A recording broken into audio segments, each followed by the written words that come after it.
Nous sommes en juin dernier, date de la présentation officielle de la toute nouvelle Citroën C3.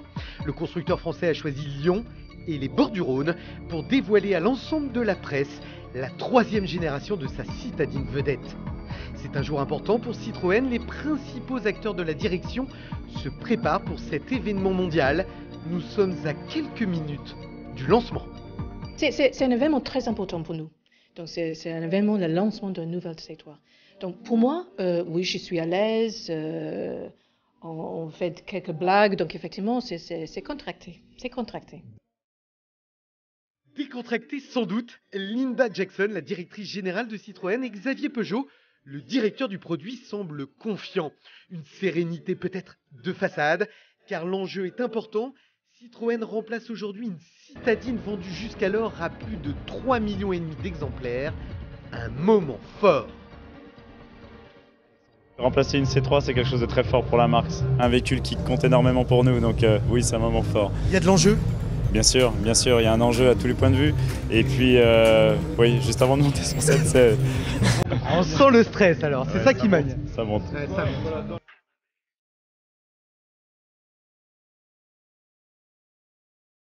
Et là, c'est une sacrée surprise. La citadine se métamorphose complètement, change de design et d'univers, une sorte de crossover urbain fun et coloré dans les nouvelles tendances du moment. La presse française semble unanime. Voilà, un petit côté SUV urbain et un côté sympathique. Ouais, elle séduit, c'est le premier coup d'œil, c'est la première fois qu'on la voit, elle séduit. Elle a un capital sympathie, ouais. C'est bien dans la prolongation du cactus, qui était un peu une nouvelle pierre dans le jardin de la marque. Mais là, on est vraiment sur une voiture qui est cœur de gamme pour eux, qui représente beaucoup de ventes.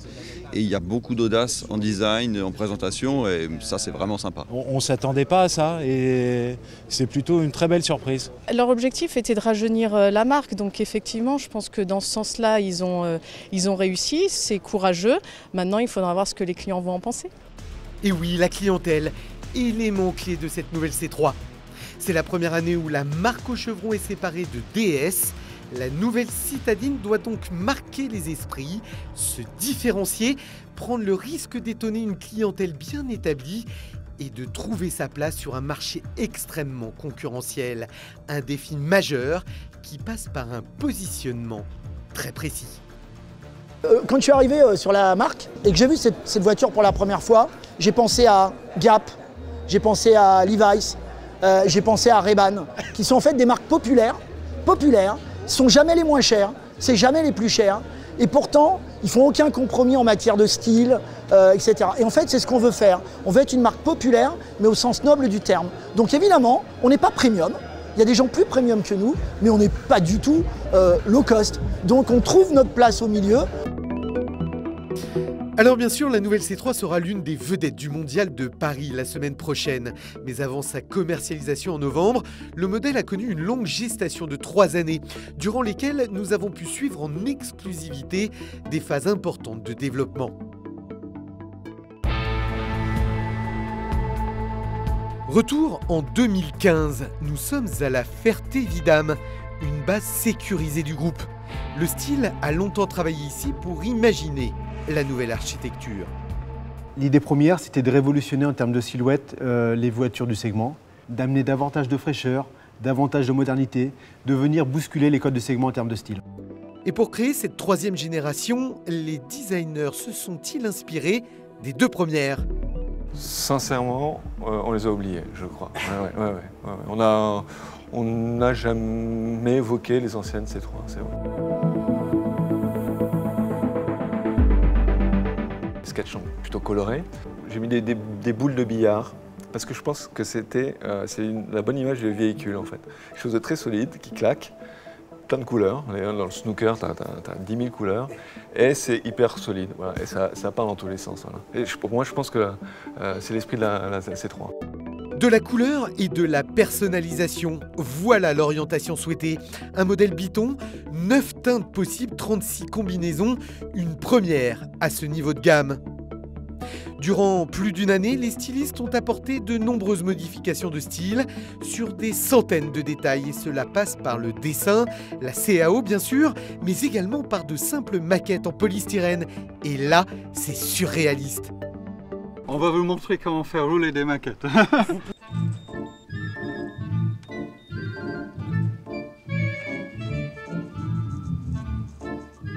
Ah, parce que ça roule! Et ça n'est pas pour nous épater, quoique, il y a du sens à tout cela. C'est très important ça. On imagine la modification tout le temps, mais dans le studio, on ne sait pas gérer tout le temps le dosage de lumière qui tombe sur certaines zones. On voit la façon que la lumière tombe sur des poignées, mais le réglage, c'est toujours difficile à faire dans le studio avec la lumière qu'on travaille jour par jour. Par contre ici, quand on a vu passer là-bas, la prise de lumière était tellement forte et la masse était tellement gros qu'on a découvert que c'était peut-être trop exagéré. En pleine phase de recherche, Citroën nous a aussi montré, et c'est une première, des maquettes qui n'ont pas été retenues, comme la face avant de celle-ci par exemple. Le constructeur voulait une architecture plus robuste. On n'a pas choisi celui-là pour X nombre de raisons. En fait, la masse de la voiture, ce n'était pas exactement la bonne masse de la face avant qu'on voulait montrer. On voulait montrer une voiture avec une certaine protection, une certaine force aussi. Celui-là n'était pas aussi fort en termes de volume. On avait des problèmes techniques aussi. Ça veut dire que le moteur ne pouvait pas rentrer? Non, le moteur entrait. Mais en termes d'entrée d'air, on n'arrivait pas à obtenir l'entrée d'air qu'on voulait. Ah, en fait, sur cette pour refroidir le moteur. Ouais, on avait des contraintes techniques qui ne permettent pas peut-être d'aller plus loin avec cette face avant. On prend tous les bons ingénieurs, c'est un peu comme la cuisine. On prend plein de petites choses à droite à gauche, on mélange et tout doucement on fait ramener le projet dans le bon sens. Une fois le style validé et les premières pré-séries assemblées sur chaîne, la C3 est présentée aux dirigeants Linda Jackson et Xavier Peugeot. En décembre 2015, soit 6 mois avant son lancement officiel, nous avons pu assister à la toute première revue de projet C3, le grand oral des principaux responsables. Une phase importante pour valider l'ensemble de la qualité perçue de la voiture. Les moindres détails sont scrutés à la loupe. Linda, vous êtes la première essayeuse en fait. Oui. C'est très important parce qu'effectivement c'est la première voiture effectivement avec les pièces de série. Je sais comme un client, donc effectivement premier conducteur. Maintenant je suis en arrière, maintenant je vais regarder le coffre. En fait, on fait avec l'équipe projet, l'équipe produit, ce qu'on appelle dans notre jargon un pastillage de la voiture. C'est qu'on va relever tous les points encore perfectibles de la voiture, parce que ce sont les premières pièces, parce que c'est la première fois qu'elles sont assemblées. Et là, petit à petit, avec l'équipe projet, on va trouver des solutions, jusqu'à après donner le top pour la production. Matériaux, finition, mais aussi les sons. Xavier Peugeot s'arrête sur un détail important, semble-t-il, le son de l'ouverture et de la fermeture. Non, c'est pas le même son. Jean-Louis, c'est pas le même son de l'autre côté? Oui, ça dépend du réglage de la porte. Là, on a. Ça, c'est le bon réglage. Oui, tout à fait. Ah. Sourd. Il y a un petit bruit métallique encore sur la porte arrière. Oui, ouais. Que tu n'as pas là. Absolument. Fais en photo. Ah, c'est bien. Oui. Bon, mais ça, c'est. Ça commence plutôt pas mal. En quoi c'est si important cette ouverture et cette fermeture de porte si chère à toutes les marques du monde entier? On se dit toujours, c'est un curseur de la qualité d'une voiture. Est-ce que c'est toujours le cas? Je crois que c'est évidemment l'ingrédient que toutes les marques regardent de près parce que c'est le premier contact du client avec la voiture après la découverte extérieure. Bien sûr. Vous avez trouvé votre son, le son qui convient? Oui, j'ai bien la porte là-bas. Je veux ce son. Reste la mise au point, la philosophie dynamique de cette nouvelle C3. Là encore, nous avons rendez-vous dans un endroit plutôt discret, en forêt. Nous sommes en mars 2016 pour le départ d'une mission synthèse client. Nous allons rouler avec des ingénieurs, des responsables de gamme, une étape fondamentale dans la gestation du projet. C'est la première fois qu'on va rouler sur des routes ouvertes où on va pouvoir évaluer dans des conditions clients la voiture. Ça va nous aider d'une part à vérifier que ce qu'on a demandé, on l'a bien dans la voiture et surtout ça va nous permettre de pondérer les défauts parce que cette pondération de défauts va permettre de faire évoluer la voiture. Soit dans les typages, c'est du réglage, soit on va refaire des pièces parce qu'on n'est pas à l'objectif qu'on s'est fixé. Oui, il y a du monde. Oui, il y a du monde. Il y a du monde, on bouge. Alors pourquoi il faut bouger? Il y a du monde, c'est parce que vous avez peur de la photo? Il y a du monde, on reste pas, on traîne pas. Ah, il faut y aller tout de suite. Voilà. Mobile, on y va. Oh là, le risque de la photo volée. Bon, on est obligé de quitter les lieux rapidement malgré le camouflage de la voiture.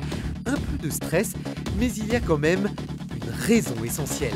Stressé, je ne sais pas si c'est le mot qui convient le plus. Disons vigilant, oui, parce que l'enjeu commercial est évident.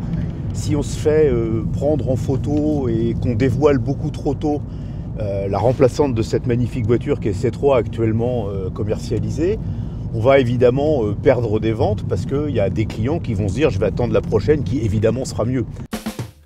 Des milliers de kilomètres parcourus par une cinquantaine de personnes dédiées, dont des femmes, qui représentent 50% des décisions d'achat de la nouvelle venue. Le convoi se compose de 2 C3 camouflés, d'une de l'ancienne génération et d'une Ford Fiesta. Un moyen pour l'équipe de jauger le comportement routier souhaité par rapport à une concurrente directe et différente.